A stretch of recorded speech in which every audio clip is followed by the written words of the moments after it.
Je m'appelle Trey. Je suis une infirmière révolutionnaire qui travaille en première ligne à New York. Bonjour camarades, je m'appelle Flora Aco. Je suis fonctionnaire et je suis référente du collectif Pañerosas Mexico.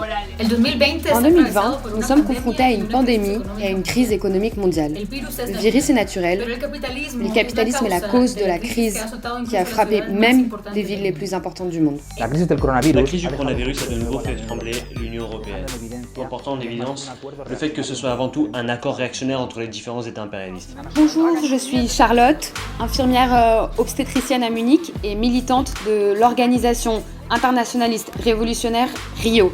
Salut les camarades, bonjour à tous. Pour la France, vous avez vu que la crise du coronavirus, c'est pas l'explosion d'un orage dans un ciel serein. Quelques jours avant le confinement, on était encore en manif en assemblée générale contre la réforme des retraites. Bonjour depuis l'Italie à tous ceux qui sont connectés à ce meeting internationaliste. L'Italie est l'un des pays les plus frappés par la pandémie.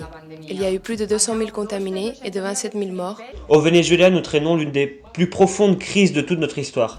Après 15 ans, nous avons à nouveau en Uruguay un gouvernement de droite qui, dans les premiers moments de la crise provoquée par la pandémie, n'a pas hésité à appliquer des exonérations plus importantes aux capitalistes. Depuis la Bolivie, nous voulons commémorer ce 1er mai avec les travailleurs et travailleuses des campagnes, de la ville, en particulier au milieu de cette crise politique, avec ceux qui ont fait face avec courage au coup d'État civique, militaire, clérical, policier et commercial qui a été mené grâce à l'impérialisme. Bonjour camarades, je vous envoie depuis le Brésil une forte salutation à tous les travailleurs qui sont en première ligne dans cette situation que nous sommes en train de traverser. Nous avons mis la Izquierda Diario au Pérou au service des luttes et des revendications des travailleurs et que maintenant, nous les appelons à avancer dans la construction d'un parti de la classe ouvrière, des paysans, des femmes et des jeunes qui se proposent de donner vie à une société sans exploitation et sans oppression.